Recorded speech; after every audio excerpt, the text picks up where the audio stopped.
noite a todos vocês. Muito obrigado, Ageu, pelo convite para estar aqui e participar dessa semana tradicional do Seminário JMC e, de alguma forma, contribuir para a formação de vocês e também para dirimir alguma dúvida e firmá-los na verdade da palavra de Deus. O tema que me foi dado foi ateísmo e agnosticismo. Por dois motivos eu reduzi para ateísmo. Primeiro, porque o tempo não ia dar para tratar das duas coisas, porque há uma diferença entre elas. Então, nem tudo que é verdade sobre o ateísmo é verdade sobre o agnosticismo.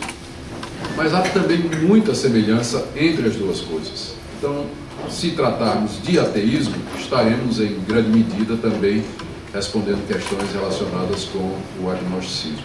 Então, por isso, para também não demorar demais, nós vamos ficar somente com a questão do ateísmo. A chance de você encontrar uma pessoa que seja ateia ou que se professa ateia durante o trabalho de evangelização é cerca, de acordo com as estatísticas, de 7%.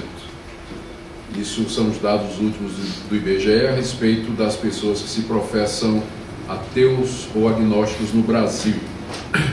Então, é uma parcela muito pequena da população brasileira que se declararia abertamente como ateia.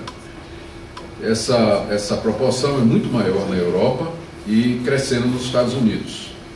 Os indicadores, se pudéssemos confiar totalmente neles, nos diriam que também há um crescimento do ateísmo no Brasil, mas por motivos diferentes do crescimento do ateísmo na Europa, onde a razão principal é a secularização. No Brasil, a quantidade de ateus vem aumentando por causa da igreja. Pessoas decepcionadas com as igrejas ditas evangélicas e que acabam largando não somente a igreja, mas qualquer concepção ou ideia a respeito de Deus. Isso faz uma diferença muito grande, porque são pessoas que se tornaram indiferentes para com Deus, acusando a religião de ter feito isso, o cristianismo de ter feito isso. Então a abordagem seria um pouco diferente, por exemplo, que seria na Europa, onde o ateísmo prevalece por causa da secularização da sociedade em primeiro lugar.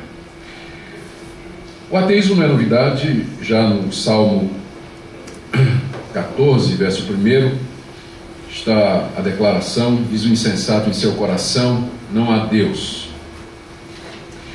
A não crença em Deus é tão antiga quanto a humanidade, muito embora o ateísmo que é referido aqui por Davi não é o mesmo ateísmo de hoje, defendido cientificamente, filosoficamente, com argumentos racionais. Mas quando naquela época alguém dizia que Deus não existia, era no sentido de que não havia uma percepção de Deus na história ou nas circunstâncias, de forma que, se Deus existisse, não faria a menor diferença. É só ler o contexto do versículo e nós veremos isso, porque o verso seguinte diz que se corrompem e praticam abominações. Então, o ateísmo do qual a Bíblia fala é geralmente a indiferença para com Deus e para com a sua vontade e o seu querer, que é um pouco diferente do que nós encontramos hoje, conforme eu quero mostrar. Mas estou falando aqui da cultura oriental, mas desde a antiguidade, na época do Antigo Testamento, mas já desde a antiguidade nós vamos encontrar, especialmente na Grécia, filósofos e poetas que questionavam a existência de Deus ou dos deuses. Só mais modernamente, depois do iluminismo do século XVII e da prevalência da teoria da evolução, é que o ateísmo passou a ter capa de intelectualidade e a fazer parte do mundo de pensamento de alguns cientistas e pensadores modernos. E com o surgimento do chamado novo ateísmo, então esse quadro mudou completamente de figura. O que eu pretendo fazer aqui hoje à noite é falar um pouco do que é o ateísmo, como ele ganhou predominância nos dias de hoje, o que é o novo ateísmo, por que ele é chamado assim, quem são seus principais representantes.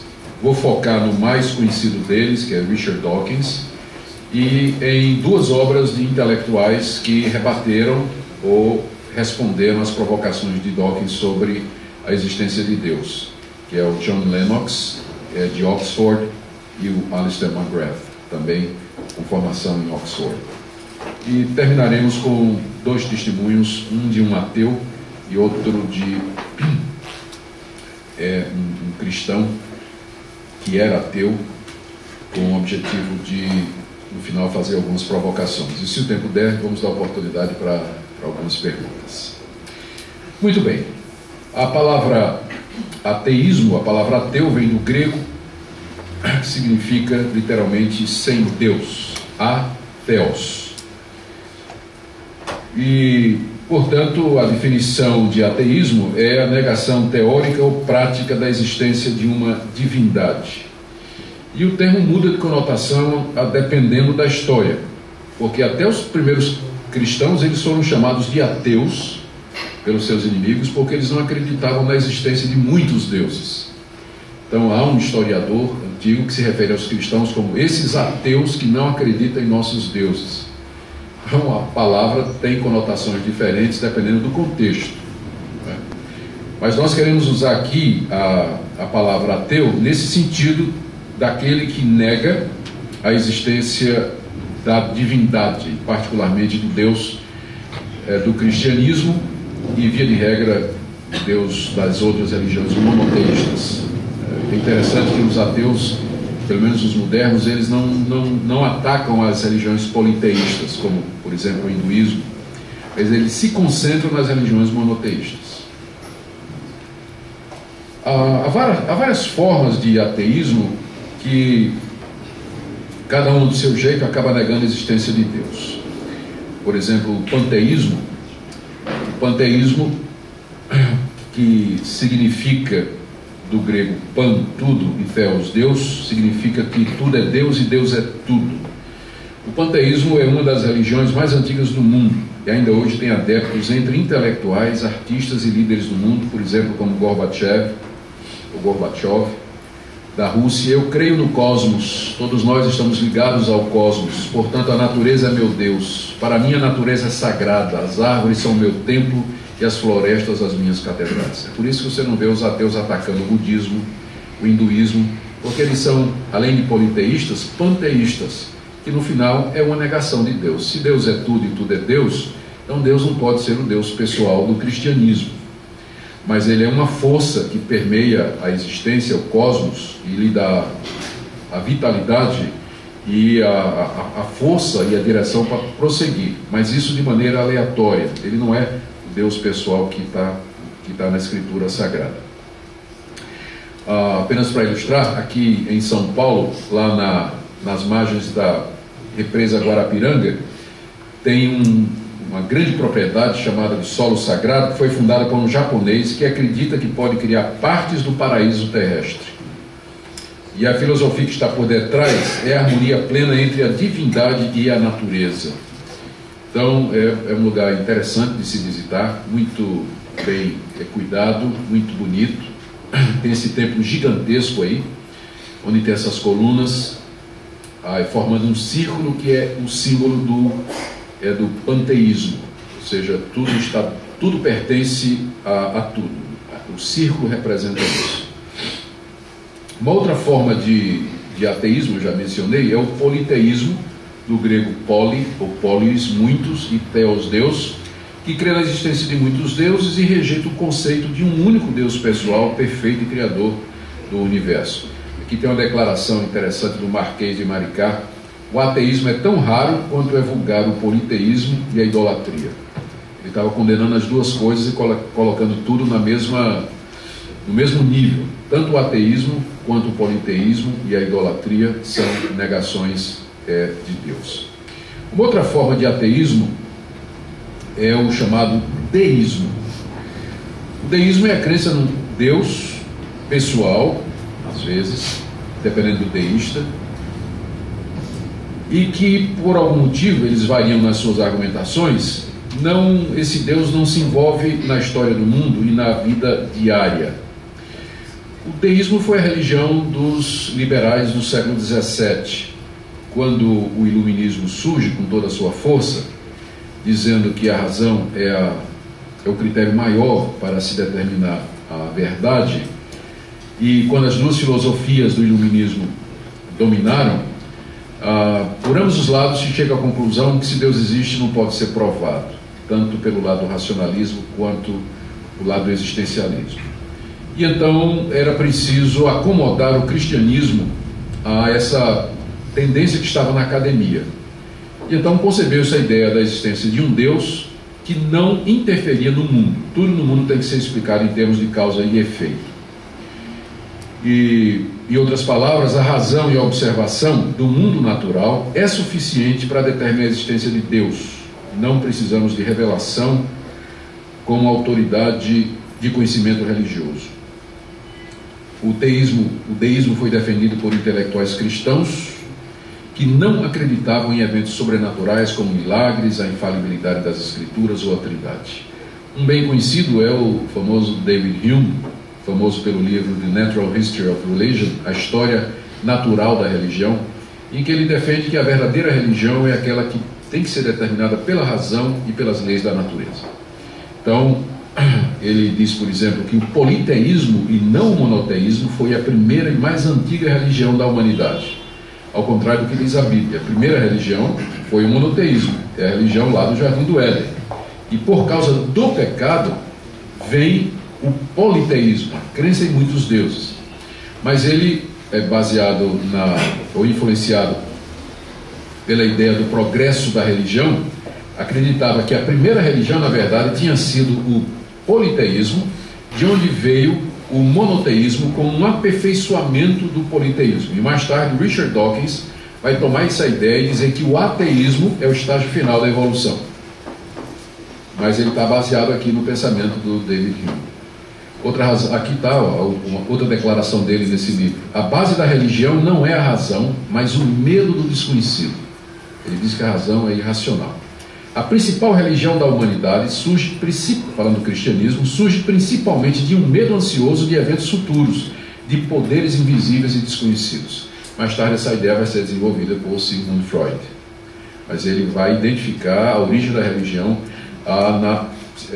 ele vai identificar a origem da religião psicologicamente. É produto da alma humana para suprir os seus medos e os seus temores. Hume contribuiu então muito para o deísmo, que teve na Inglaterra uma fase muito grande, uma fase de grande sucesso, mas depois acabou cedendo e finalmente hoje em dia você encontra deístas e tem organizações de deístas, mas não tem mais a força intelectual e o vigor que tinha na Europa. Mas ainda hoje há gente, intelectuais que acreditam dessa maneira. Uma outra forma de ateísmo, é o que a gente chama de ateísmo prático, tem a ver com pessoas que professam crer em Deus, mas vivem como se ele não existisse ou fizesse a diferença. Eu quero ler para vocês aqui o trecho de uma entrevista concedida por Ricardo Gondim, um dos mais conhecidos defensores do teísmo aberto, à revista Carta Capital, em abril de 2011. O repórter perguntou: o senhor enfrenta muita oposição de seus pares? Ele disse: muita. Fui eleito o herege da vez.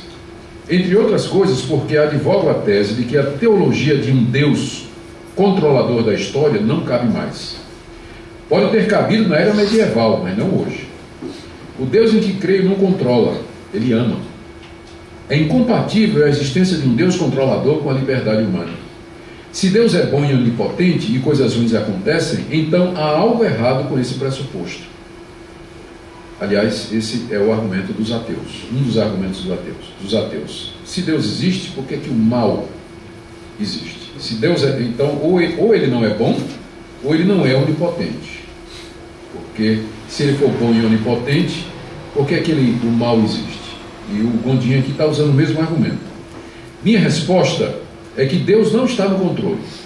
A favela, o córrego poluído, a tragédia, a guerra não tem nada a ver com Deus. E aqui eu fiz essa citação para agora, por causa dessa parte aqui, que está aí na tela. Concordo muito com Simone Weil, uma judia convertida ao catolicismo durante a Segunda Guerra Mundial, quando ela diz que o mundo só é possível pela ausência de Deus. Vivemos como se Deus não existisse, porque só assim nos tornamos cidadãos responsáveis, nos humanizamos, nos lutamos pela vida, pelo bem. A visão de Deus como um Pai todo-poderoso que vai me proteger, poupar, socorrer e abrir portas é infantilizadora da vida. Então, o raciocínio é mais ou menos o seguinte: se você tem que viver como se Deus não existisse. Porque se você viver como se Deus existisse, você vai se omitir dos seus deveres e vai deixar tudo nas mãos de Deus para Deus fazer. Então, as pessoas que acreditam em Deus, elas são privadas do impulso natural humano de resolver as coisas por si próprios. A existência de Deus é incompatível não é com a liberdade humana, mas é com a ação humana, que ele está dizendo aqui. Então, a causa dos cristãos serem tão passivos e omissos com as grandes questões sociais e políticas é exatamente porque eles acreditam que Deus está no controle e que vai resolver, quando eles deveriam viver como se Deus não existisse. Então, essa é a declaração do Ricardo Gondim, baseado aí nessa judia convertida ao catolicismo, que diz que nós temos que viver como se Deus não existisse. Nós chamamos a isso de ateísmo prático, não é? São pessoas que não negam a existência de Deus, mas dizem que crer na existência dele ou viver como se ele existisse acaba infantilizando a vida. Para nos emanciparmos, nós temos que nos livrar da nossa dependência de Deus e assumir toda a nossa autonomia e a nossa liberdade. O ateísmo propriamente dito, então, que é o que predomina na sociedade moderna onde nós vivemos, é a negação da existência de uma divindade transcendente, perfeita, criador pessoal do universo, como afirmam os cristãos e também judeus e muçulmanos. Eu vou concentrar nessa forma de ateísmo. Nós vimos que tem várias formas, né? Falei do panteísmo, deísmo, politeísmo, falei também desse ateísmo prático, mas eu vou concentrar nesse tipo de ateísmo que é o mais, eu diria que é o mais, eu não vou dizer perigoso, porque todos são, não é? Mas são os que mais incomodam, porque eles são ativos. Eles evangelizam, fazem campanha, atacam, escrevem livros. Então, é por isso que eu vou concentrar nesse chamado ateísmo propriamente dito, ou ateísmo filosófico, como alguns querem. Eu tenho um slide aqui a respeito do que a Bíblia diz sobre o ateísmo, devia estar logo no início, mas as passagens mais conhecidas a respeito disso são o Salmo 14:1 ou 53:1. Lá diz que o insensato no seu coração cogita que Deus não existe. Portanto, o ateísmo da perspectiva bíblica é uma tolice que tem raiz no coração depravado do homem. Romanos 1:18-23, Paulo fala que o ser humano, mesmo tendo a revelação da natureza de que Deus existe e que alguns dos seus atributos são perceptíveis pelas coisas criadas, as pessoas sufocam o conhecimento de Deus. Uma coisa que Calvino vai explorar no capítulo 1 das Escrituras. Ninguém nasce ateu. O ateísmo é resultado de um sufocamento intencional da imagem de Deus na consciência. O natural do homem é crer na divindade, embora essa crença seja manchada pelo pecado e distorcida por ele. E ele não pode por si só chegar ao conhecimento salvador desse Deus. Mas o ateísmo, ele é antinatural. Ele é o resultado intencional da sufocação da semente de Deus e da imagem de Deus no coração do homem. Lá no livro de Jó, capítulo 2, de 7-10, Jó está dizendo que pode perguntar que até os animais sabem dizer que Deus existe. Então não sei o que é que isso torna os ateus, mas os animais, segundo Jó, saberiam dizer que Deus de fato existe. Eu queria falar agora dos ateus mais influentes do passado e depois os que são mais influentes no presente. Os ateus mais influentes do passado são chamados mestres do ateísmo de suspeita. Freud, Marx e Nietzsche. Eles são os ateus mais influentes nos últimos 150 anos. Cada um na sua própria área e cada um atacando a crença em Deus e a religião, especialmente o cristianismo, de um ângulo diferente. Eles são chamados de mestres do ateísmo de suspeita porque eles partem exatamente dessa ideia de que nós temos de suspeitar de tudo. Temos que suspeitar de nós mesmos, diz Freud, temos que suspeitar do motivo pelo qual as pessoas se dizem religiosas, Marx, e Nietzsche também, temos que suspeitar das razões pelas quais as pessoas acreditam em Deus. Vamos começar então com Sigmund Freud. Não precisa muita apresentação, todo mundo conhece essa figura. E aqui tem algumas declarações dele. Ele imagina, ele afirma nas suas obras, que a crença religiosa envolve a produção de um Deus cujos aspectos convenientes são enfatizados e os inconvenientes minimizados ou inteiramente eliminados. Deus é uma construção da mente. Deus é uma construção da ansiedade humana. Aí duas declarações dele. Não seria ótimo, pensamos, sem deixar que nós mesmos notemos, se houvesse um Pai Celestial para cuidar de nós, especialmente em face da morte? Não seria ótimo se esse Pai Celestial fosse um juiz rigoroso que punisse severamente os nossos inimigos? Então ele diz que a crença num Deus de amor e de que é um Pai nasceu do medo que o homem tem da morte.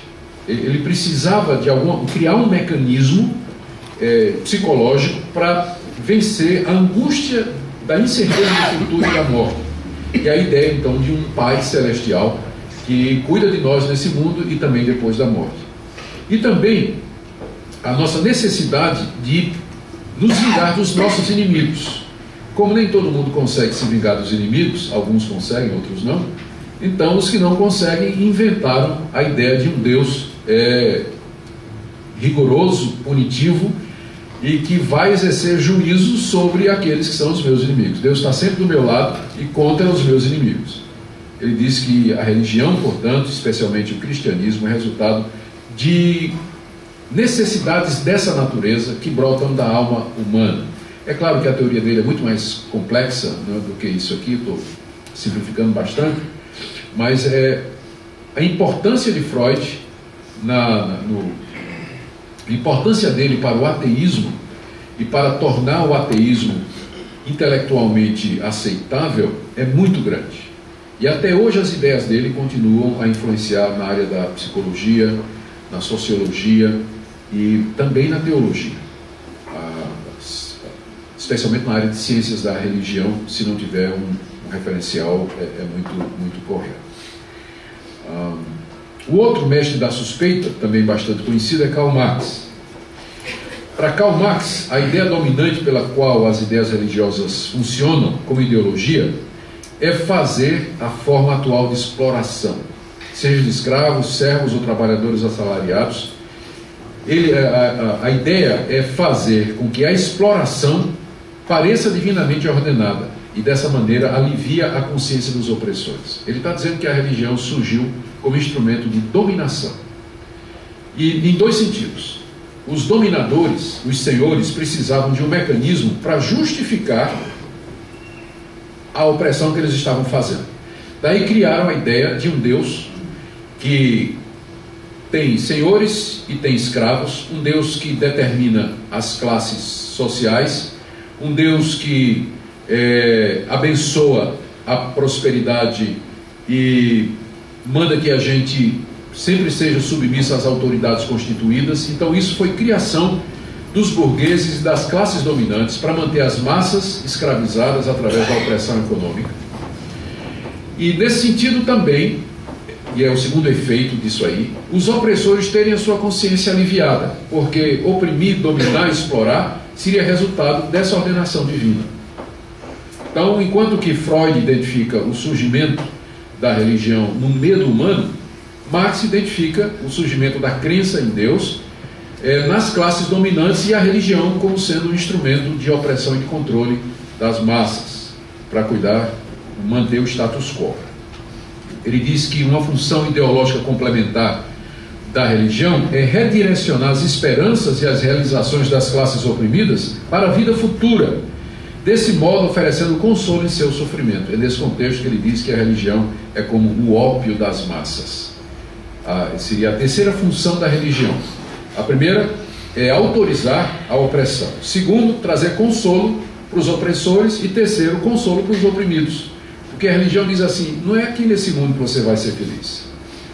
O cristianismo diz que há um mundo futuro, onde Deus está preparando um lar. Na minha casa, na casa do meu pai, há muitas moradas, a cidade celestial pavimentada de ouro, onde nós comeremos da fartura das nações. Então, nesse mundo é só sofrimento.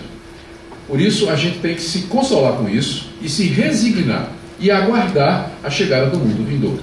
Então, nesse sentido, a religião funcionaria como um entorpecente para a consciência do oprimido, para que ele não se desperte para ver que está sendo oprimido e explorado e parta para a revolução social.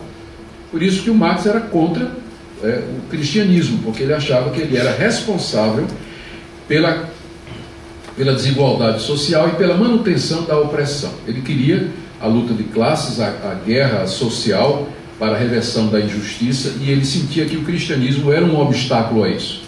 O cristianismo, como ele entendia, né? Porque, se corretamente entendido, o cristianismo não encoraja a opressão de ninguém e, na verdade, ele fornece orientações de como nós podemos, nesse mundo, viver de uma maneira tranquila, feliz, abençoada e próspera. A Bíblia está cheia de orientações a respeito disso aí. Mas o Marx, juntamente com Sigmund Freud, eles atacaram de ângulos diferentes, mas ele influenciou muito a área da sociologia, da política e da teologia. A influência do marxismo na teologia, especialmente na teologia da libertação, é muito grande. E outros ramos da teologia. Então, nós não podemos esquecer a contribuição, falo contribuição aqui não no sentido positivo, mas a contribuição de Karl Marx para essa área do ateísmo. E o terceiro aqui é o Friedrich Nietzsche. O Sigmund Freud era psicologia, Karl Marx sociologia e Nietzsche na área da filosofia. Segundo ele, a religião teística tem sua origem na revolta dos escravos. E aqui ele vai pelo caminho, aqui ele vai contra Karl Marx, porque Marx dizia que a religião nasce com o opressor, como instrumento de justificação. Nietzsche diz: não, é o contrário. A religião tem a origem na revolta dos escravos. É uma ideologia de escravos antes de que, como Marx entendia, primariamente dos senhores. Ele diz que a crença em Deus, na verdade, expressa o ressentimento dos escravos contra os seus senhores, já que eles não têm capacidade de expressar o seu ressentimento político, econômico ou militarmente, eles os fazem moralmente. Então, criam uma ideia desse Deus que haverá de julgar, que haverá de fazer justiça, e é por isso que virtudes como humildade, amor, compaixão, a Nietzsche considera como sendo fruto da religião e, portanto, são danosos para a humanidade.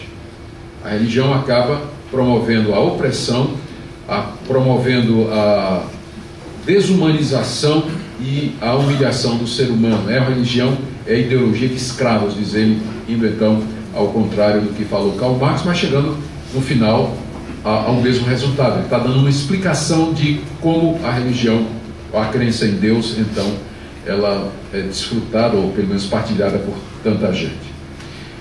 Freud, Marx e Nietzsche são a trindade ateia, e os três combinados produziram um impacto muito grande nos últimos 150 anos, na nossa cultura, na academia, na filosofia, na maneira de ver o mundo, na revolução social, na revolução sexual dos anos 60.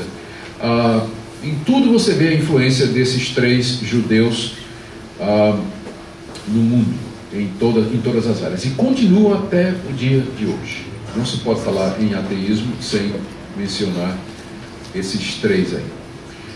Mas, é claro, o que tem levado o ateísmo à frente hoje não é tanto esses três lançaram um fundamento, mas os chamados 4 cavaleiros do novo ateísmo. Essa expressão, os 4 cavaleiros do novo ateísmo, é uma paródia da expressão lá em Apocalipse dos quatro cavaleiros que saem para derramar pragas e juízo sobre a terra. Então, se os cristãos têm os 4 cavaleiros do Apocalipse, o ateísmo tem os 4 cavaleiros do novo ateísmo. E são esses aí. Primeiro você tem o mais famoso de todos, o mais ativo e o mais conhecido, que é Richard Dawkins, que é um etologista britânico. O etologista é um biólogo voltado para a questão das espécies. Então, é isso que ele faz, é muito conhecido, escreveu muitos livros, vários traduzidos no Brasil, roda o mundo fazendo palestras sobre o ateísmo, participando de debates com cristãos a respeito desse tema. A formação dele em biologia é da Universidade de Oxford, e ele tem estado, creio que no Brasil, já pelo menos 2 vezes que eu saiba. O segundo cavaleiro é o filósofo norte-americano Daniel Dennett. Daniel Dennett também trabalha, ele também age da mesma forma do Richard Dawkins, é menos conhecido, mas muito virulento, tem escrito livros também publicados mundialmente, onde defende teses semelhantes ao Dawkins, mas ele vai mais pela área da filosofia. O Sam Harris é bem mais jovem do que os outros, né? Parece simpático. Ele é um neurocientista americano. Também é o terceiro cavaleiro do novo ateísmo, e tem escrito livros provocativos e difundido o ateísmo de maneira muito grande no mundo.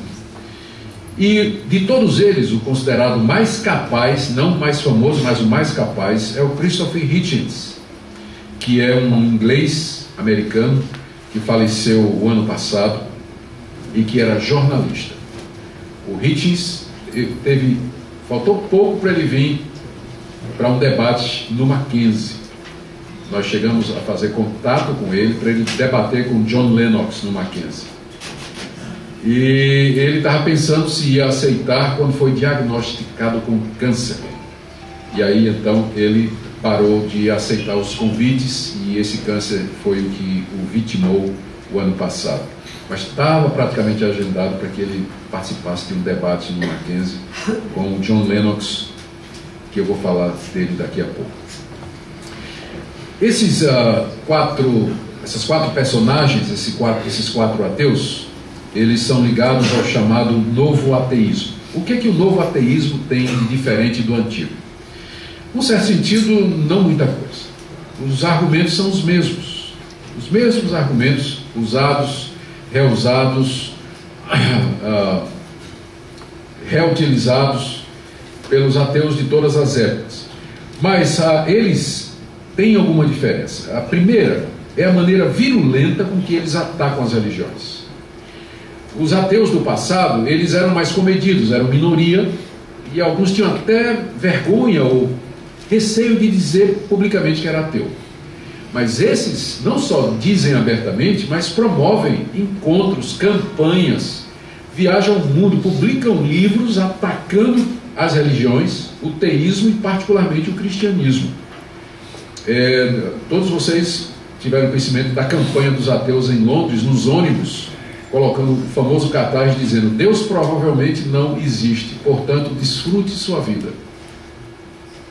Eles colocaram em todos os ônibus de Londres uma propaganda, um cartaz onde eles diziam isso aí.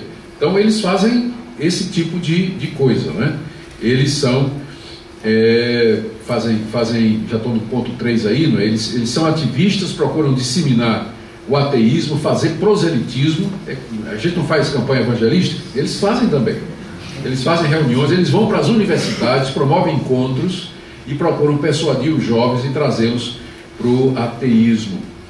Eles apresentam o ateísmo de forma popular e atraente, escrevem bem, se comunicam bem.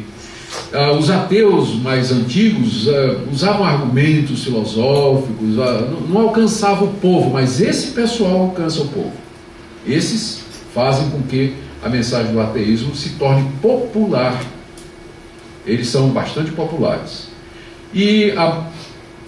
Então a diferença é no modo como eles apresentam o ateísmo, mas há uma diferença fundamental, é que eles usam a ciência como base, especialmente o evolucionismo darwinista, para dar crédito ao ateísmo. Isso não era possível antes de Darwin. os argumentos eram mais filosóficos.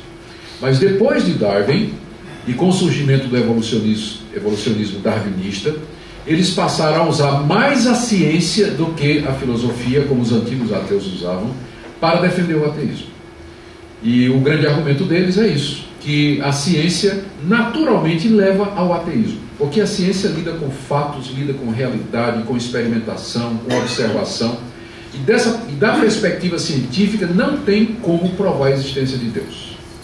Então a ciência leva naturalmente você a concluir que Deus não existe, que o mundo funciona por ele mesmo, que as coisas são o que são por outro motivo, que não seja uma divindade que você não pode provar a existência dela. Vamos dar uma olhada aqui no principal deles, que é o primeiro da esquerda, o Richard Dawkins.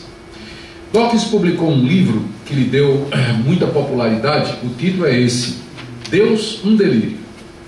Então, onde ele defende que Deus nada mais é do que o delírio da humanidade. Porque se a humanidade estivesse em sua sã consciência e na sua razão plena, não acreditaria na existência de Deus. E esse livro ganhou mídia internacional. O lançamento, quando chegou no Brasil, durante algumas semanas, ficou naquela lista dos mais lidos da Veja. Ele ficou lá best-seller durante várias semanas. Os argumentos de Dawkins, os principais argumentos de Dawkins, na verdade, são os velhos. Ele usa os velhos e desgastados argumentos ateístas, recalchutado com linguagem ofensiva. Ele ofende mesmo, né? Ele xinga mesmo, né? Chama os cristãos de estúpidos, de bobos, idiotas e por aí vai. E podemos resumir dessa forma aqui os argumentos dele. Coloquei na tela. No livro dele, Deus, um delírio, ele tem vários argumentos, mas os três principais são eles. Primeiro, a ciência já refutou Deus. Ele diz que se você fizer uma pesquisa entre os cientistas, se você fizer uma pesquisa no mundo, 70% da humanidade vai dizer que acredita em alguma forma de Deus. Dependendo do lugar, 90%, como é o caso do Brasil. Mas se você for para a academia e você fizer essa mesma pesquisa entre os cientistas, você vai ver que mais de 95%, que mais de 90% dos cientistas não acreditam em Deus. Portanto, quanto mais erudita uma pessoa é, quanto mais educada e quanto mais ela conhece, então menos ela acredita em Deus. Então, Deus não, a ciência já provou, a evolução está aí, a teoria da evolução está aí para mostrar como é que tudo teve origem. A ideia de um Big Bang, a ideia das primeiras formas de vida que saíram evoluindo através do processo da seleção natural, produzindo formas mais complexas, até chegar no que nós temos hoje num processo cego de bilhões e bilhões de anos, com mutações genéticas randômicas. Ele fala disso com muita facilidade, porque é a área dele, biologia. Então a ciência já refutou Deus. Não sei por que ele fica, né? Por que ainda tem gente que insiste em querer acreditar em Deus? E ele gosta de citar o Peter Aitken, professor de química de Oxford, que disse: a humanidade deve aceitar que a ciência eliminou a justificativa da crença num propósito cósmico, e qualquer sobrevivência desse propósito inspira-se apenas no sentimento. Para Dawkins, o mundo não tem nenhum sentido ou propósito, tudo é aleatório, tudo acontece com base no acaso, e é inútil procurar propósito para a vida e para a existência. Portanto, o que resta você fazer é você desfrutar a vida, porque não existe, na verdade, nenhum propósito maior, a não ser a sobrevivência da sua prole, do seu gene, e você, enquanto isso, você tenta aproveitar o que há de melhor na vida e dessa forma ser feliz, né? Dessa forma ser feliz. Então esse é o primeiro argumento dele. O segundo argumento é que a religião é responsável pelos males que acometem a humanidade. E aí ele sai enumerando as guerras religiosas, e aí ele ataca especialmente o fundamentalismo religioso do islamismo, mas ele também tira uma casquinha do cristianismo. Ele fala das cruzadas, fala de pessoas, ele fala de pessoas que cometeram atos, que cometeram assassinatos, serial killers, né? E que se professavam cristãos. Então, a religião, com a sua ideia de que você vai procurar um Deus para satisfazer as suas necessidades pessoais, torna as pessoas egoístas. Um Deus que lhe perdoa faz com que você seja insensível a cometer determinados atos, porque você espera o perdão dessa divindade. Então, os males que tem na humanidade, a religião, ela cega a ciência, ela impede as pessoas de saber a verdade. Porque fica dizendo que existe um Deus que criou todas as coisas e impede a ciência de avançar e descobrir a verdadeira causa, para que o homem seja verdadeiramente autônomo, independente e conheça toda a realidade. Então, ele faz um ataque violento à religião e à crença em Deus, dizendo que ela é a origem de todos os males que tem na humanidade. Terceiro argumento dele tem a ver com a seguinte questão. Tá, se a religião é tudo isso que você está dizendo, por que tem tanta gente que acredita em Deus? Por que os ateus são a grande minoria da humanidade? E sempre foram. Então ele tem que explicar o porquê da crença em Deus. E ele vem com essa ideia de que a religião é resultado de um vírus da mente. Há um núcleo de Deus, há um defeito genético nas pessoas que se transmite e que causa essa compensação, essa necessidade que as pessoas têm de buscar a Deus. E é uma coisa que é difícil, que por alguma razão a evolução não está tirando, porque apesar de milhões de anos de evolução, esse vírus continua lá e a evolução não elimina, né? Então ele faz a seguinte sugestão: o gene é o elemento que carrega as determinações e as características do seu portador para a sua descendência, para a sua prole. E é uma coisa que se faz através de geração ordinária, biologicamente, não é? Na concepção, todo mundo sabe como isso funciona. Aí, se existe um gene, existe um meme. O meme é um gene social e cultural que funciona mais ou menos da mesma forma, que fica sendo transmitido de geração em geração. Então ele diz que, por um lado, você tem esse núcleo de Deus na genética, no DNA humano, que é uma espécie de vírus que provoca essa necessidade das pessoas acreditarem em Deus. Por isso que todo mundo tem, né? O natural é você crer em Deus e não o contrário. E o meme, que é uma espécie de gene cultural e social que transmite a ideia de Deus de geração em geração.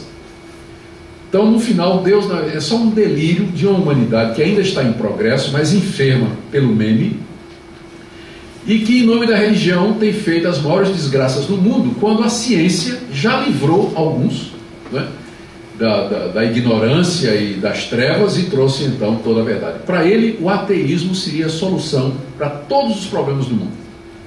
Se o mundo se tornasse ateu, a realidade seria outra. Não teria mais guerra, não teria mais dor, não teria mais sofrimento, não teria mais brigas, porque tudo isso é causado, na verdade, pelo ateísmo.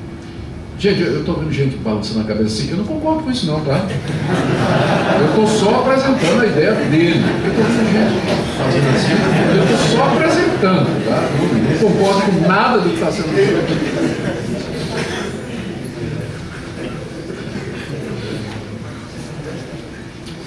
É claro, o Dawkins, ele não ficou falando sozinho, né? Muitas pessoas se levantaram para refutá-lo.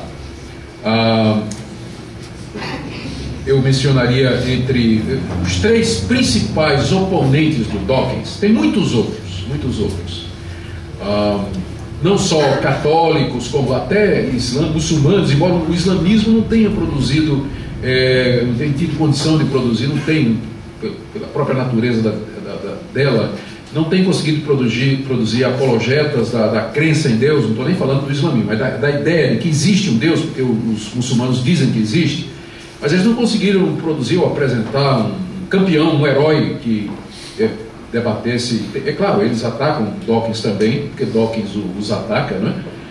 Mas quem realmente tem ganhado destaque para combater as ideias de Dawkins são três. O primeiro é o filósofo William Lane Craig, que eu não coloquei a foto dele aí, até porque ele nunca conseguiu um debate com Dawkins. Os outros dois conseguiram, mas o Dawkins nunca quis debater com William Lane Craig, porque o William Lane Craig provocou, chamou, convidou, e a resposta de Dawkins foi assim: quem é esse cara? Aí, é filósofo? Puxa, um debate entre mim e ele vai ficar bem no currículo dele, mas no meu não. Não é? Então, assim, arrogantemente, ele deu uma desprezada no Craig e disse que não. Quem é esse cara? Eu só debato. Ele disse assim: se eu for debater, mande um bispo. Eu só debato de bispo para cima. Foi essa a resposta que ele deu para William Lane Craig. Mas acho que ele começou a dizer isso depois que ele debateu com esses dois aí e saiu meio surradinho, né, do debate. Teve o famoso debate dele, Richard Dawkins, está aí do lado esquerdo, com John Lennox, que é um matemático da Universidade de Oxford, que é a mesma universidade onde o Dawkins se formou. E o título do debate foi Has Science Buried God? A ciência enterrou a Deus? E foi um debate muito conhecido, que durou várias horas, em que eles se enfrentaram. E a opinião, é claro, de quem ganhou o debate vai depender do que você acredita, né? Os ateus disseram que foi Dawkins, mas os teístas todos disseram que é óbvio que quem ganhou o debate foi o genial Lennox. O Lennox esteve no Mackenzie em 2009 para participar do simpósio Darwinismo. Inclusive a Folha de São Paulo fez uma reportagem com ele de página inteira, entrevistando o Lennox por causa da importância dele no cenário científico. Ele é um cientista respeitado na área de matemática, física, e é um dos que pegaram Dawkins de frente para refutá-lo e responder os argumentos dele. O outro é o Alistair McGrath, está aí na foto discutindo. O Dawkins está de costas, o Alistair está aí. Eles também tiveram um debate. Se você procurar no YouTube, você vai encontrar aí também um debate com John Lennox, né? E eu vi que tem com as letrinhas, né? Com a legenda lá. Isso pode ajudar vocês também. Eu vou falar depois do Alistair McGrath. Só adiantando, ele era ateu também. Ele também tinha estudado biologia, foi colega do Dawkins da mesma universidade, mas depois ele se converteu e tornou-se um dos principais oponentes do Richard Dawkins. Vamos ver então, em primeiro lugar, as respostas que John Lennox deu aos argumentos de Dawkins e do ateísmo em geral. O livro de Lennox, que foi resultado daquele debate, é esse aí: Por que a ciência não consegue enterrar Deus? Lembra o título do debate? A ciência enterrou Deus? Aí ele escreveu um livro dizendo por que é que a ciência não consegue enterrar Deus. Por mais que os ateus queiram, por mais que eles usem a ciência como argumento, entretanto, Deus vai muito bem, obrigado. E os que creem nele também, crescendo inclusive. Então esse livro foi traduzido para o português, ele foi publicado pelo Mackenzie junto com a Mundo Cristão. Então, quem tem interesse nesse livro, eu creio que ele está disponível, já deve estar na segunda edição, pode conseguir esse livro lá na Mundo Cristão. Mas a resposta de Lennox a Dawkins e aos ateus em geral, pode ser resumida nisso aí. Primeiro, ele diz que há um equívoco aqui, porque Dawkins e os ateus estão apresentando a guerra como se fosse a guerra entre fé e ciência. E ele argumenta, mostrando historicamente, que a ciência ela não pode ser inimiga da fé. O problema não é ciência e fé. A guerra é uma guerra de cosmovisões. O problema não é a ciência, mas o naturalismo materialista que vem dominando a ciência desde o iluminismo do século XVII, reforçado pelo evolucionismo darwinista. Porque a ciência em si, ela não pode se pronunciar sobre Deus, se Deus existe ou não existe. Então o conflito não é entre fé e ciência. é entre a visão que domina hoje, a ideologia que domina hoje o campo científico, que é o naturalismo filosófico, que diz que tudo que existe pode ser explicado em termos de causa e efeito, não precisamos de nada de fora. Então, essa ideologia, ela já é o pressuposto da ciência moderna como é feita hoje. Então, o conflito é entre essa visão de mundo, como sendo um mundo onde tudo acontece regido por causas naturais, e a visão teísta, que acredita que nesse mundo as causas naturais foram criadas por Deus. Não há conflito entre os fenômenos, a existência, você achar uma explicação por que é que tem relâmpago, você achar uma explicação por que é que a bactéria ela se adapta. A resposta pode ser essa: há um Deus que criou o mundo com essa potencialidade. Há um Deus que criou a vida com capacidade de adaptação, que eles chamam de evolução. A vida se adapta, a gente sabe disso. Ninguém aqui é contra a evolução, se você com isso quer dizer que os seres vivos se adaptam ao seu ambiente. É claro que se adaptam. Mas qual é o problema com isso? Isso faz parte da potencialidade da vida. Quando Deus a criou, Ele a criou com esse potencial para que o ser humano tivesse raças diferentes, fisionomias diferentes, para que tivesse diversas espécies de cachorro, de gato, enfim. Qual a incompatibilidade disso com a crença num Deus que está por detrás de tudo isso? Não tem. Então, o problema de Dawkins é que ele quer fazer parecer que a ciência e ateísmo são a mesma coisa. Não é. Você tem que fazer a diferença entre a ciência e a ideologia que está por detrás dela, que é o naturalismo filosófico ou materialismo dos ateus, que querem então usurpar a ciência para a ideologia deles e com ela combater o cristianismo. Então esse é o primeiro argumento dele. Segundo argumento de Lennox, aliás, outro argumento, ele tem muitos, eu tirei os que eu achava que era importante.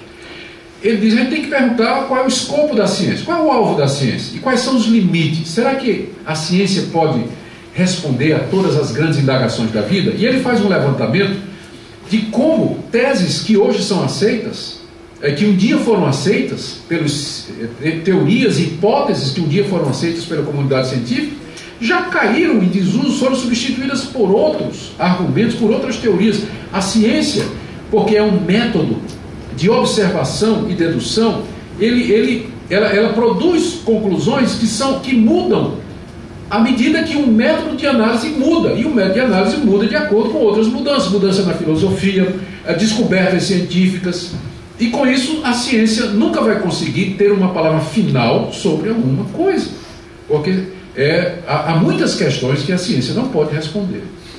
Ela não pode se pronunciar sobre coisas que existem, mas que não se sujeitam ao método científico. Amor, coragem, heroísmo, esperança e tantas outras coisas que fazem parte da existência humana, mas que não podem ser demonstrados ou medidos ou aferidos através do método científico. Então, o problema com os ateus é que eles querem usar a ciência para definir a realidade. E se não pode ser provado pela ciência, então não existe. Você vai encontrar explicação para estas coisas em reações químicas do cérebro, enfim, eles começam a dar as explicações materialistas para tudo isso. Então o Lennox diz que esse é um ponto de partida fundamentalmente errado do ateísmo, que é querer usar que é essa visão ampla e indevida da ciência como sendo um instrumento para determinar a realidade. A realidade é muito maior do que leis naturais podem estabelecer. E aí ele faz o outro ataque, de que o ateísmo ele é reducionista. Ele procura reduzir a vida a simplesmente reações químicas, guiadas por um processo cego, randômico, de milhões e milhões de anos. Ele diz: todo mundo sabe que a vida é muito mais ampla do que isso. A visão que o ateísmo materialista, naturalista traz de mundo é muito reduzida, empobrece a raça humana, empobrece a realidade, não consegue explicar toda a complexidade da vida. O outro argumento que ele traz, é que fica cada vez mais claro, especialmente com as novas descobertas na área do genoma humano e da célula, que existe um design intencional no mundo. As coisas não parecem ser por acaso, coisa que o próprio Dawkins reconhece no livro dele, Deus no Delírio. O Dawkins diz, é claro que quando você olha para a natureza e para o mundo e para o homem, a impressão que você tem é que existe uma finalidade, existe um propósito, que há uma coisa que guia tudo. Aí ele diz, mas isso é apenas uma impressão. O design é apenas aparente. Se você começar a analisar, você vai ver que não tem design, não tem propósito, não tem intenção nenhuma. É tudo obra do acaso. Mas ele é o primeiro a admitir no livro dele, o próprio Dawkins, de que sim, se você olhar para a realidade, olhar para o mundo, a natureza, as coisas criadas, a primeira impressão que você tem é que existe um propósito, né? Há uma intenção, há uma intencionalidade no universo. As coisas acontecem por um motivo. Isso acontece por um motivo. Então, o Lennox pega por aqui para dizer que não é só aparente. E ele cita casos e mais casos da chamada complexidade irredutível, que vai contra a teoria da evolução, e outras descobertas científicas que apontam que não poderiam ser explicadas somente à base do evolucionismo darwinista, que é a ferramenta dos ateus. Ele fala também da sintonia fina do universo. O universo é de tal maneira concebido a dar condições para a vida humana acontecer. Se houvesse uma mudança ainda que milimétrica em alguns fatores, como distância do Sol, peso da Terra, massa da Terra, a órbita da Lua, a posição do sistema solar na galáxia, se tivesse uma pequena alteração em qualquer um desses fatores, a vida não seria possível na Terra. E como até hoje não se encontrou nenhum outro sistema similar, então se conclui de que isso não pode ter sido simplesmente uma coisa do acaso. Não, o Dawkins quer dizer que a vida surgiu se adaptando. Não é que a sintonia é fina, a vida é que é sintonizada finamente com esse sistema. Aí a pergunta então, se a vida é capaz de se sintonizar com essa configuração, por que ela não se sintoniza? Por que ela não surge em outras configurações? Porque só nessa. Então não é que a vida se afinou a essa configuração. Parece que essa configuração foi feita para permitir o surgimento da vida, já que ela não surge em nenhuma outra configuração, só nessa. E ele vai por aí. Outro argumento é quase que um resumo de tudo isso, a insuficiência do evolucionismo para explicar as novas descobertas, todas essas teorias novas que estão surgindo. Como vocês sabem, cresce o número de cientistas, inclusive ateus, que estão questionando o paradigma da evolução, particularmente aquela parte randômica de que a seleção natural ela atua sem uma causa. Já existem cientistas evolucionistas ateus que estão pegando as velhas ideias de Lamarck. Lamarck foi um cara que pegou as ideias de Darwin e tentou introduzir ainda a questão da intenção. Há uma seleção natural, mas ela tem um propósito, ela é guiada. Então essa ideia está voltando porque estão vendo que tirar a ideia de um propósito, de uma direção no surgimento da vida e da complexidade dela, isso aí não está respondendo, não está dando resposta para as descobertas que estão sendo feitas. Então o Lennox vai nessa direção. Aqui eu queria mencionar um livro, eu queria mencionar um ateu chamado Thomas Nagel. Thomas Nagel. Nagel é professor de Filosofia e Direito da Universidade de Nova York, membro da Academia Americana de Artes e Ciências, ganhador de vários prêmios por seus livros sobre filosofia e um ateu declarado. Pois bem, o ano passado ele publicou um livro intitulado Mind and Cosmos, Mente e Mundo, com um subtítulo muito provocador: Porque a concepção materialista, neodarwinista da natureza é quase que certamente falsa. Então você vê um ateu dizendo que a concepção do mundo, do evolucionismo é falso, você se prepare porque aí vem chumbo grosso. Porque se for um cristão dizendo isso, a primeira coisa que os cientistas vão dizer é: não, isso aqui é porque ele é crente, ele crê em Deus, por isso que ele está desbancando o evolucionismo. Mas quando um ateu diz isso? E o Nagel é ateu. E esse livro aí que foi publicado, eu tive a oportunidade de ler todinho, fiz inclusive uma resenha, está no blog, Tempora Mores. Esse livro me impressionou. O Nagel, ele não é o único, não é, ateu que se levanta contra algumas vacas sagradas do ateísmo. Eu poderia citar aqui Anthony Flew, que foi o mais notável intelectual ateu da Europa e dos Estados Unidos do século XX, e que no final do século XXI ele anunciou sua desconversão do ateísmo darwinista e adesão, infelizmente, ao deísmo, né? Ele não se converteu ao teísmo, que é a visão cristã de Deus, mas ao deísmo. Ele passou a acreditar que há um Deus, muito embora ele reteve muita coisa ainda do processo evolutivo. Mas causou um furor. O pessoal disse que é porque ele estava gagá, porque ele já fez isso com uma certa idade, né? Que ele estava ficando velho, que já estava ficando esclerosado, né? Então, se fosse um cristão que virasse ateu aos 80 anos, eles não diriam isso, né? Mas como é um ateu que virou teísta, né? Aliás, deísta, passou a acreditar em Deus no fim da vida, eles então atacaram o Anthony Flew de várias maneiras. Mas teve um outro também, mais recentemente, o biólogo molecular James Shapiro, da Universidade de Chicago, muito famoso, também ateu. Ele publicou um livro há 5 anos atrás intitulado Evolução, uma perspectiva do século XXI, onde ele desconstrói a evolução darwinista. Esse homem produziu um furor na academia, porque é ateu também, né? Por isso que o título aí do meu slide é coisas que até um ateu pode ver. E esses ateus estão vendo que a ferramenta que o ateísmo usa para dizer que Deus não existe, ela é insuficiente para explicar a realidade. Não são os cristãos que estão dizendo isso, são os próprios ateus. E agora vem o Thomas Nagel.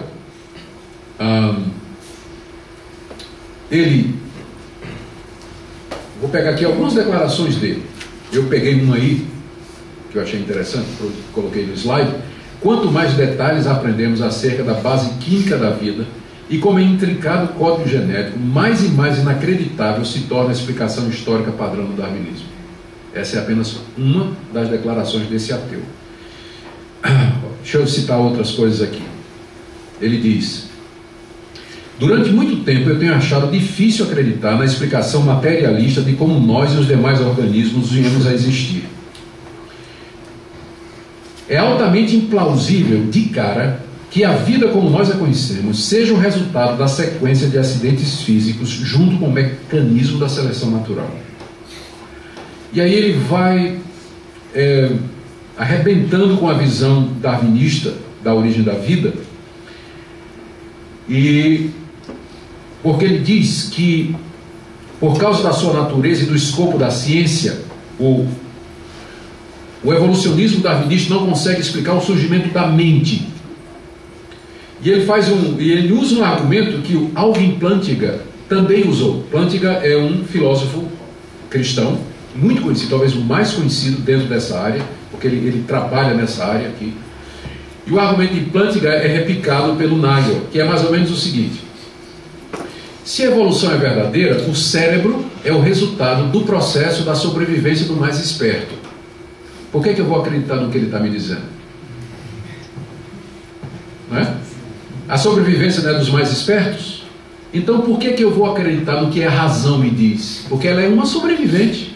Ela é o resultado de um longo processo, não é mesmo?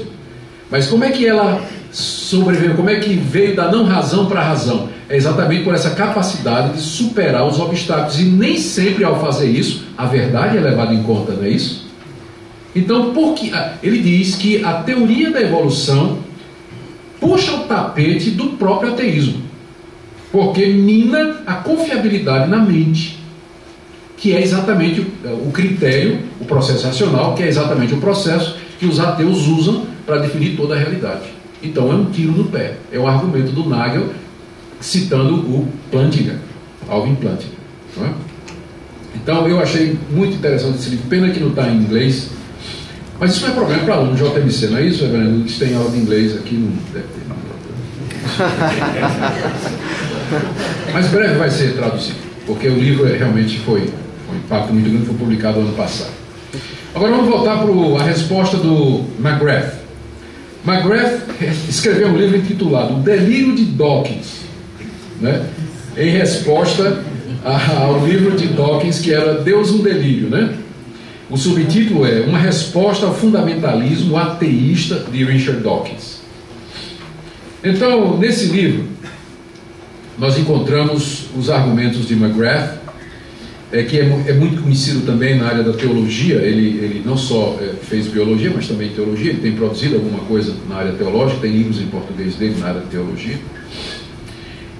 McGrath era ateu, juntamente com o Dawkins, formado em biofísica molecular pela Universidade de Oxford, e que se converteu, passou a crer em Deus, mudou completamente e estudou biologia, tem graus superiores, né, doutorado em biologia, em teologia, e é uma das acusações que ele faz para o Dawkins, porque os dois têm a mesma formação em biologia. Só que o McGrath, ele tem um a mais, que é teologia. E ele pega o livro de Dawkins e diz aqui, isso é ridículo, o Dawkins não entende teologia. Ele fica fazendo afirmações sobre religião, sobre o que é que os cristãos acreditam, mas ele nunca deve ter lido um único livro de teologia na vida dele. Então, antes dele falar que a religião é um mal da humanidade, ele devia estudar o que é religião. Aí ele diz, eles reclamam quando alguém que só tem teologia vai opinar na área de biologia. E agora, quando um que é biólogo vem opinar na área de teologia?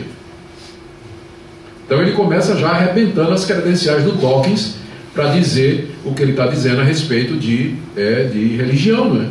Porque o que Dawkins faz no livro, eu não sei quantos de vocês leram esse livro, o que ele faz realmente é uma caricatura do que é o cristianismo. Né, como ele imagina, com erros grosseiros, né, básicos nisso aí. Bom, as respostas que ele dá a Dawkins são basicamente estas. Primeiro, ciência e ateísmo não são sinônimos. Por quê? Porque muitos cientistas de renome são teístas. Ele questiona as estatísticas de Dawkins.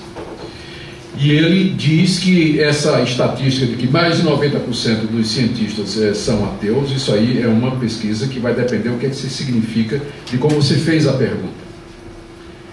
E ele tem que levar em consideração, ele diz, que mesmo que muitos cientistas não saem do armário, eles acreditam em Deus, mas eles não dizem, porque se disserem, ou se questionarem a teoria da evolução, eles geralmente são expelidos dos seus postos.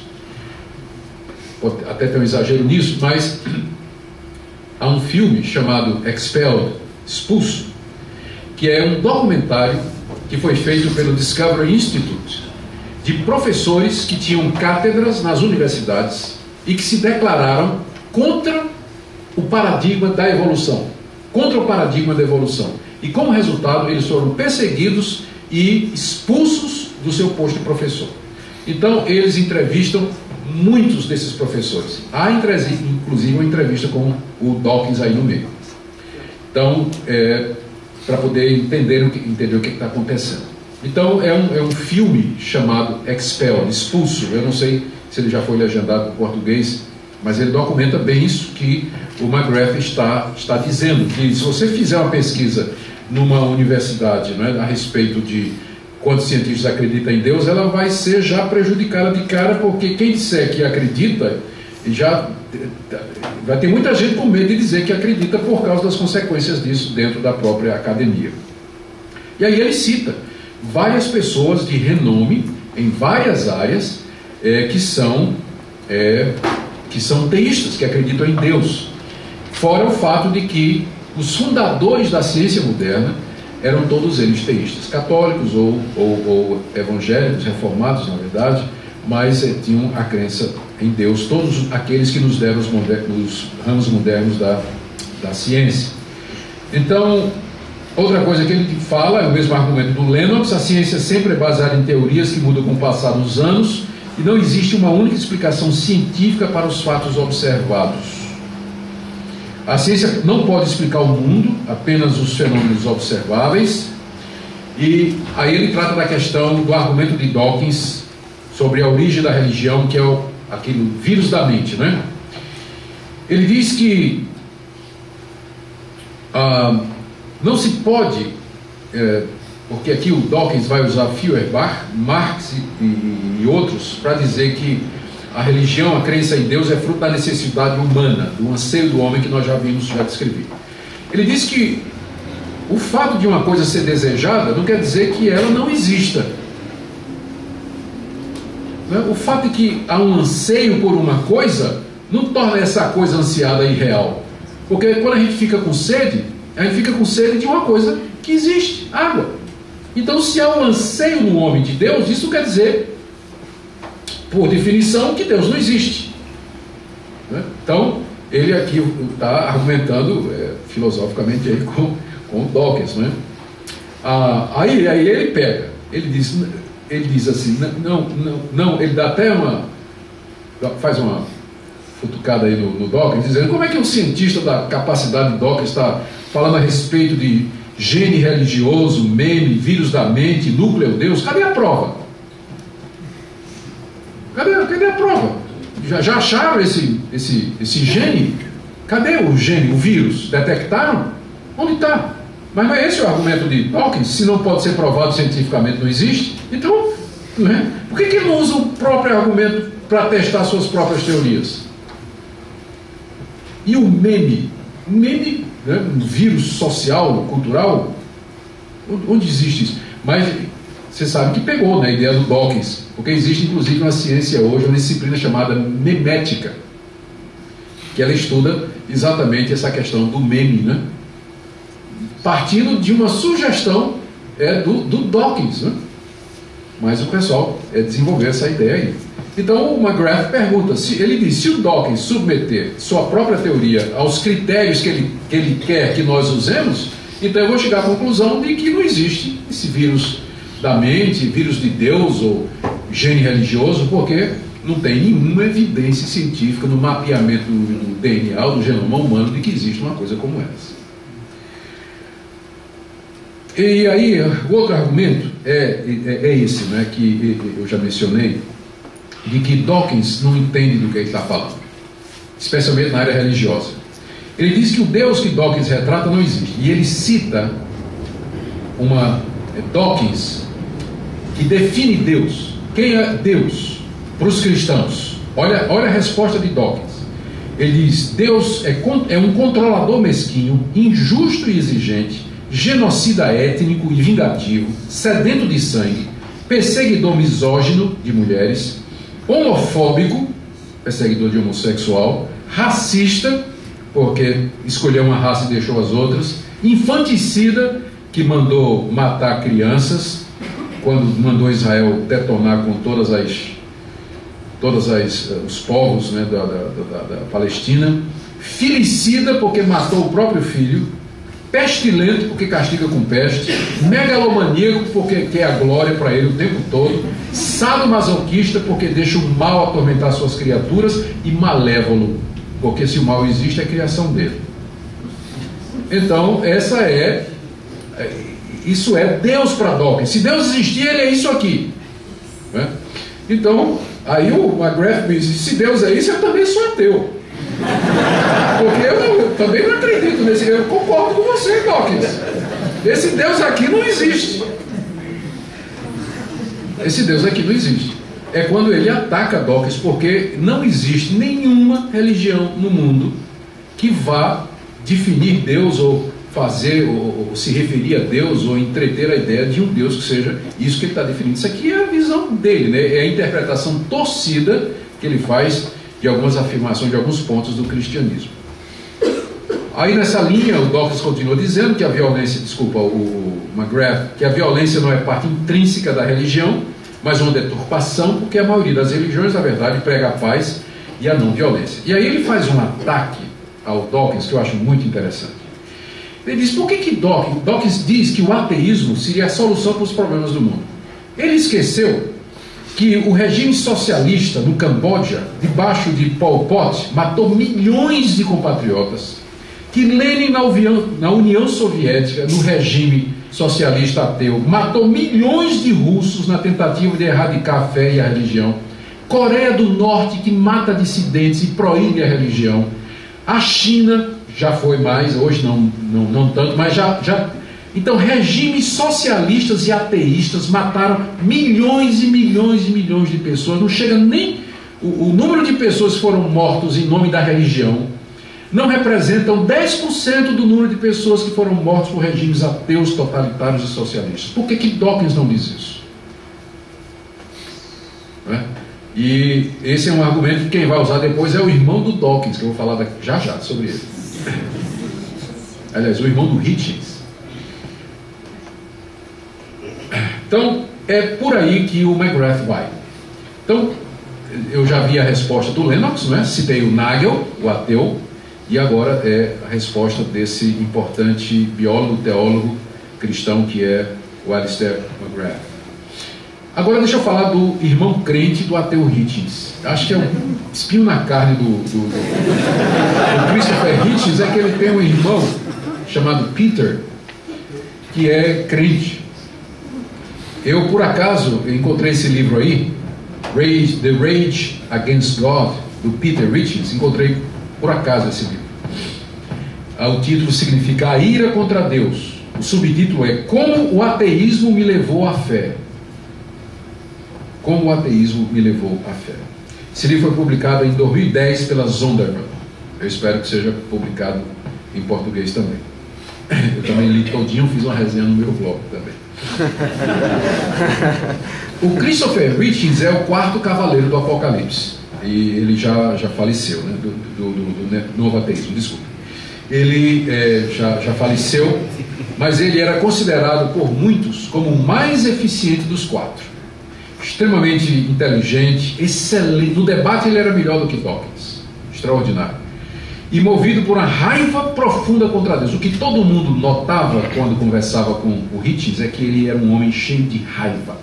Raiva contra Deus, contra o cristianismo e contra todas as religiões. E ele diz que essa raiva tem a ver com abusos sexuais que ele sofreu na infância e problemas que ele teve com religiosos e tudo. Desenvolveu um ódio contra Deus e contra o cristianismo. Ele não nega isso. E ele considera também a fé em Deus a raiz de todos os males que já cometeram a raça humana. Bom, o Peter, que é o irmão dele, também seguiu a mesma carreira. Nesse livro aqui, o Peter conta como ele e o irmão perderam a fé em Deus por volta dos 14 anos. Eles tinham sido criados na igreja anglicana, na Inglaterra, frequentavam os cultos, mas aos 14 anos, ambos abandonaram a crença em Deus e se tornaram ateus. Ele conta que o momento que marcou a liberdade dele foi quando ele pegou uma Bíblia King James no quintal da casa. Ele e o irmão queimaram numa fogueira a Bíblia, um símbolo assim do ódio contra Deus e da libertação da crença em Deus. Se tornaram ateus os dois aos 14 anos. Bom,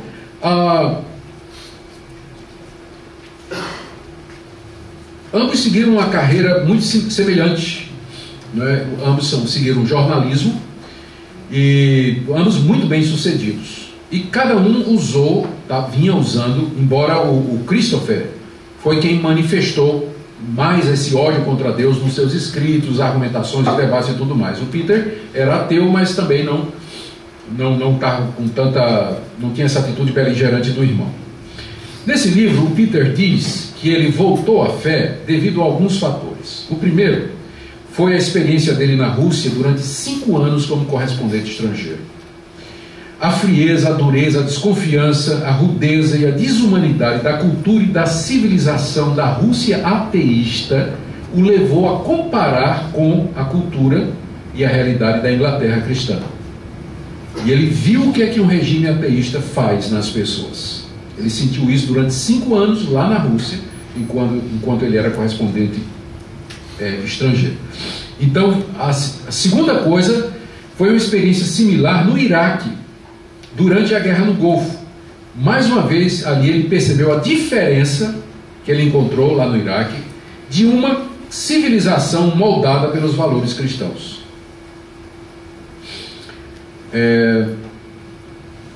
Mas o evento, veja como é interessante, o evento aparentemente decisivo para a conversão dele foi uma viagem que ele fez com sua namorada no interior da França, visitando uma igreja do século XVI, onde tem uma pintura famosa de Rogier van der Weyden, um holandês, chamado O Último Julgamento. E é um quadro em que os ímpios caminham para o inferno em chamas, gritando de horror. E foi olhando aquele quadro do inferno que Peter Hitchens levou um susto. E ele saiu de lá abalado. E foi quando ele perdeu sua fé ateísta no mundo sem Deus. E então ele sentia que precisava de uma fé que trouxesse sentido ao seu mundo, à realidade, porque ele começou a sentir o impacto do que é viver no mundo onde Deus não existe. A namorada dele, que era marxista ateia, também se tornou crente em Jesus. Hoje, ambos são membros da igreja anglicana. E o Hitchens continua a sua profissão, mas como crente em Jesus Cristo. E aí ele escreveu esse livro, muito para desgosto do irmão dele, né? O ateu é do lado esquerdo, tá? É o Christopher, do lado direito é o Peter. Lendo esse livro, eu fiz algumas constatações. Primeiro, que ser ateu é uma decisão que a pessoa toma pela fé, por assim dizer. Porque o ateísmo é uma religião, tanto quanto o cristianismo. É uma decisão que a pessoa toma. Eu estava lendo enquanto eu estava procurando me preparar para hoje, né, na internet, fazendo algumas pesquisas, encontrei um cartaz ateu que diz assim: o ateísmo é uma conclusão, não é uma crença. E eu disse, mas só essa declaração já é uma crença. Só essa declaração já é uma crença. Conclusão de quê? De que tipo de argumento? Científico? A ciência não pode provar ou desprovar, não é esse o escopo dela. Você vai encontrar cientistas de renome que creem em Deus. A evolução desacreditada pelos próprios ateus. Conclusão de quê? É claro que é uma crença. É uma religião como outra qualquer. E a pessoa toma a decisão de se tornar ateu. Toma a decisão de se tornar ateu. Isso ficou claro para mim lendo esse livro e outras coisas também. Segunda coisa, que Deus é poderoso para mudar coração, transformar a vida, arrebentar bastiões da incredulidade e salvar homens e mulheres para a sua glória, quando humanamente falando não haveria possibilidade. Até um ateu como Peter Hitchens se converteu. Então, para nós que estamos pensando na evangelização de ateus, isso significa que nós podemos ter esperança no poder de Deus. É o terceiro ponto, não perder as esperanças com nossos jovens quando eles mostram fascinação pelos argumentos aparentemente científicos apresentados pelos evangelistas do ateísmo, como Dawkins e Hitchens. Oremos para que cedo ou tarde eles percebam a falácia por detrás dessa argumentação. E aqui eu termino com esse slide. Qual deve ser então a nossa atitude diante do ateu? Primeiro, você tem que orar sempre pedindo sabedoria para responder. Um ateu convicto, filosófico, que lê Dawkins e lê Hitchens, lê Os Quatro Cavaleiros e lê tantos outros autores brasileiros que são ateus, ele vai ter todos esses argumentos na cabeça dele. Então você tem que pedir a Deus sabedoria por onde começar. E aí é o segundo ponto. Para você, se você for conversar com um ateu, de repente você vê que muitos deles se converteram por uma experiência com Deus que eles não esperavam. Contemplação de um quadro. Não foi nenhuma argumentação racional que levou Peter Hitchens a se desconverter, né, do ateísmo. Deus pode usar por qualquer coisa, porque o ateu, ele é uma pessoa como outra qualquer. E Deus pode tocar o coração dele sem ser via racionalidade e discussão científica e filosófica. Deus toca no coração dele, de outra forma como tocou no coração do Peter Hitchens. Mas é bom que você conheça essa argumentação. Hoje existem muitos livros bons publicados pelas nossas editoras, contendo as argumentações, contendo primeiro a descrição dos pensamentos ateístas e a argumentação contrária de gente tão capaz quanto, intelectualmente falando, os ateus. Então eu recomendo que você leia. Eu citei pelo menos alguns livros aqui, O Delírio de Dawkins, Por que a Ciência Não Enterra Deus. Então eu espero que você esteja anotando aí, esses livros aí ajudarão você sempre. E lembre por fim que somente Deus pode iluminar o entendimento das pessoas. Apologética é importante, conhecer os raciocínios é importante, estar preparado intelectualmente é importante, mas você pode... Tem um ditado em inglês que diz que um homem convencido contra a sua vontade ainda é da mesma opinião. A man convinced against his will is of the same opinion still. Tem uma rima em inglês. Então, você pode convencer, pode ganhar um argumento com ele e mostrar para ele toda a falácia. Mas se não tiver o convencimento interior do Espírito Santo, isso não vai adiantar absolutamente nada. Ele vai se refugiar em outra fortaleza de mentiras. Ele vai procurar outras coisas para justificar a sua incredulidade. Portanto, nós temos que saber que, em última análise, tudo depende de Deus. Vamos orar? Nosso Deus, bendito seja o Teu nome, porque na Tua graça, Senhor, Tu nos permitiste crer em Ti. O Senhor liberou nosso coração e nossa mente para que pudesse apreciar a Tua existência, a Tua beleza, a Tua grandeza e ver coisas que muita gente não vê. Porque Tu estás presente, Tu estás entre nós, estás diante de nós. Mas o pecado cegou a raça humana, que não Te ouve, não Te escuta, não Te vê, não Te sente. Mas nós sabemos que pelo Teu Espírito Santo até o ateu mais endurecido pode se quebrantar diante de Ti e crer em Ti e mudar de vida. Eu quero orar pelos meus irmãos, futuros colegas do ministério que aqui estão. Abençoa-os, ajuda-os, fortalece-os para que sejam instrumentos da Tua glória nesse mundo tão necessitado. E livra-nos do mal, em nome de Jesus. Amém. Perguntas? Eu queria saber se você poderia citar alguns nomes de pensadores influentes no Brasil em seguida essa linha ateísta. Olha, o Brasil não produziu intelectuais ateístas de renome e projeção, mas tem, por exemplo, Marcelo Leite, que escreve na Folha de São Paulo, se não me engano. Você tem Aldo Melender, que é um biólogo ateu, talvez o ateu mais conhecido do Brasil. Ele, inclusive, foi convidado por nós para ir ao Mackenzie para debater sobre ateísmo junto com outros cientistas cristãos. Um debate de nível. Mas no Brasil, o ateísmo filosófico está muito restrito à academia, ao nível das universidades. E eles não têm conseguido ainda popularizar. Quem tem popularizado o ateísmo no Brasil são os estrangeiros, os cavaleiros do ateísmo, né? Os livros deles é que são best-sellers no Brasil. Mas no Brasil você não tem expoentes do ateísmo escrevendo. Assim que eu saiba, eu não consigo indicar, senão esses nomes aí que eu falei. Tem outros ateus, mas eles não estão em cruzada contra a religião. Aqui e lá eles acabam escrevendo. Teve agora uma jornalista, não sei onde foi, uma moça que reclamou a dura vida de um ateu no Brasil. Não sei quem leu esse artigo. Eu esqueço o nome dela, mas ela é conhecida. É uma colunista de um grande jornal aqui em São Paulo, ou Rio de Janeiro, não sei se é de lá. Mas ela reclamou que um dia ela entrou no táxi e a primeira coisa que o motorista perguntou foi: a senhora é crente? E começou a tentar evangelizar. Ela se ressentiu, ela ficou ofendida com aquilo ali e escreveu um artigo dizendo como é dura a vida do ateu no Brasil, porque ele é cercado de todo lado por evangélicos querendo converter. Reclamou que ela às vezes é desconsiderada porque é ateia. Quando ela diz que é ateia, as pessoas já olham assim pensando que ela é uma pessoa má, porque tem gente que faz a conexão entre ateísmo, né? Os ateus são pessoas más, o que não é verdade.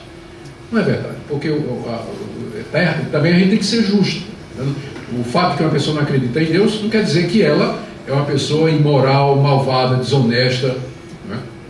Não quer dizer isso. Mas então ela se queixou. Então eu não saberia dizer, a não ser esses casos aí que eu mencionei.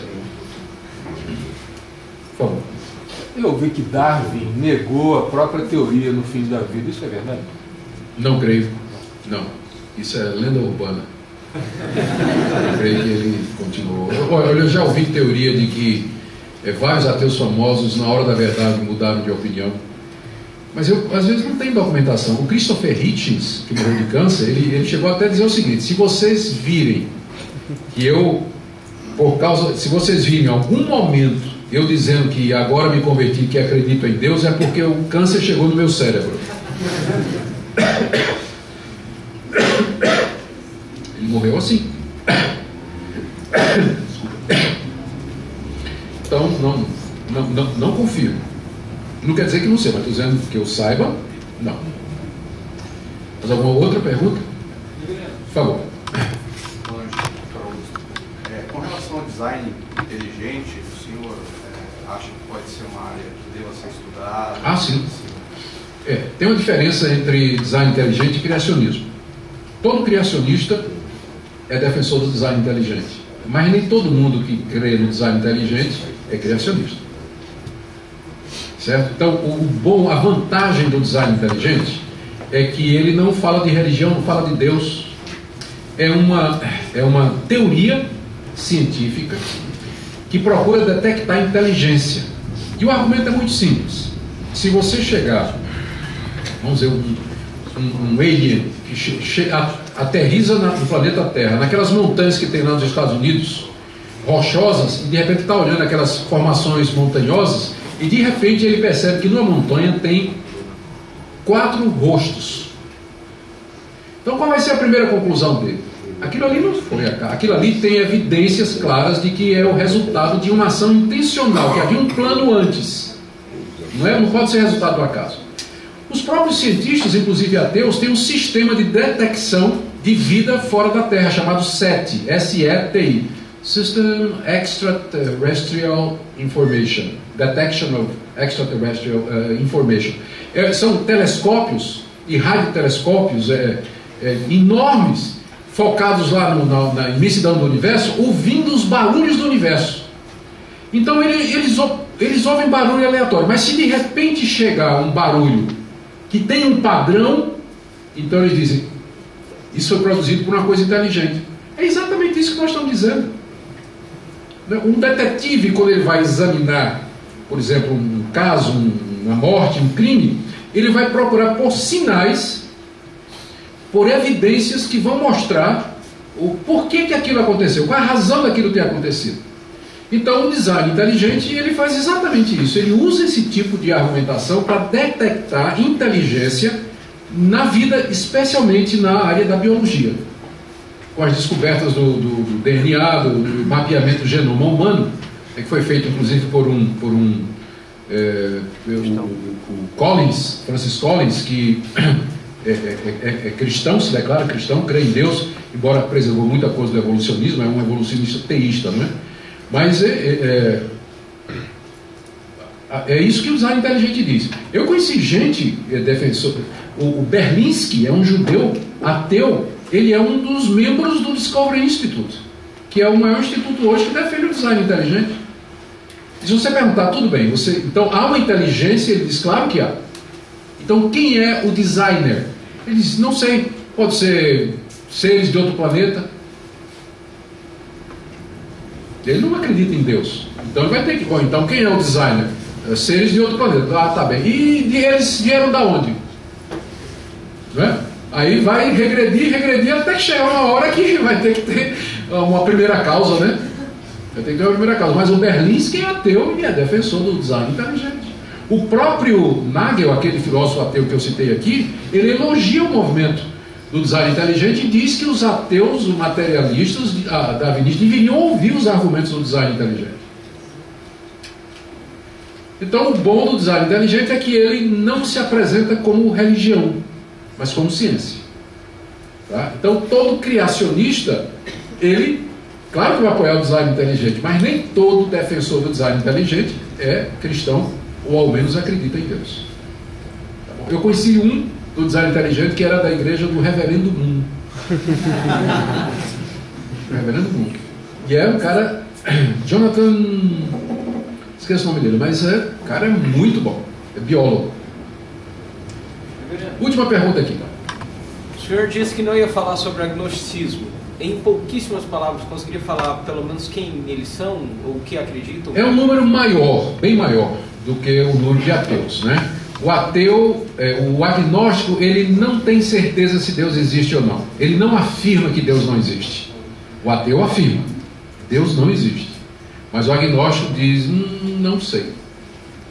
Pode ser que exista, pode ser que não exista. Mas aí a resposta é o seguinte, então na dúvida, a resposta está na traseira do caminhão. A resposta está na traseira do caminhão. O que é que diz a traseira do caminhão? Na dúvida, não ultrapasse. Então se você tem dúvida, fique do lado seguro, né? Viva como se ele existisse, porque se você achar que ele não existe e ele existir, vai ser complicado, né? Então na dúvida, não ultrapasse. É uma boa maneira você começar a evangelizar um agnóstico, né? Isso que não sabe como é que vai ser. Gente, muito obrigado pela paciência de vocês, atenção, e Deus abençoe a todos.